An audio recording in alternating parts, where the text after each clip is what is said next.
যদি ହାଣ୍ଡି ଭାଙ୍ଗିଯିବ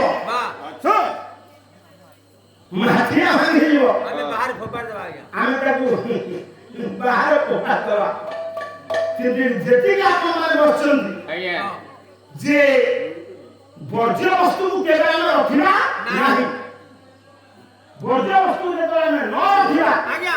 କଣ ହବ କହିଲ ସେଟା ଅପବିତ୍ର ଅପବିତ୍ର ତାକୁ ଆମେ ଫୋପାଡ଼ି ଫୋପାଡ଼ି ଦେଲେ ଏଠି କଣ ବର୍ଜ୍ୟ ବସ୍ତୁ ଗୋଡ଼ିକି ଆପଣ କେମିତି ବାନ୍ଧୁଛନ୍ତି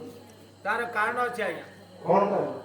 ଆପଣ କହିଲେ ଗୁଆ ନଡ଼ିଆ ବାନ୍ଧିବାକୁ ତ ହୁଁ ଖପରା କାହିଁକି ବନ୍ଧା ହେଲା ହୁଁ ଗୁଆ ବାନ୍ଧିଲେ ଆଜ୍ଞା ଗୁଆଟା ଖସଡ଼ା ଖସିଯିବ ରାଇଟ୍ ନଡ଼ିଆ ନଡ଼ିଆ ଡୋରରେ ବାନ୍ଧିବ ହଁ ନଡ଼ିଆ ଭାରି ହେଇକି ଆଜ୍ଞା ଡୋର ଛିଣ୍ଡେଇ ଦବ ତାହେଲେ ଖପରା ବାନ୍ଧିବା ଠିକ ଆଜ୍ଞା ତିନି ନା କେତେ ମୁଣ୍ଡ ଖଟେଇଛି ଆଉ ଏଠି ସ୍ୱାଇଁ ପରିବାରରେ ବିଜୟ ବାବୁର ପାଲା ହଉଛି ହଁ ଏଠି ଲୋ ମା ଗୁଆ ଥୁଆ ହେଇଛି ନା ଖପରା ନାଇଁ ଗୁଆ ତାହେଲେ କାହିଁକି ପଣ୍ଡିତ ଆପଣ ମାନେ ଖପରା ବାନ୍ଧୁଛନ୍ତି ଫେରେ କଳ୍ପ ବଟରେ କଳ୍ପ ମତରେ ହଁ। ତାର ପ୍ରକୃତ ପ୍ରମାଣ ଆପଣ ଆଣିଦେବା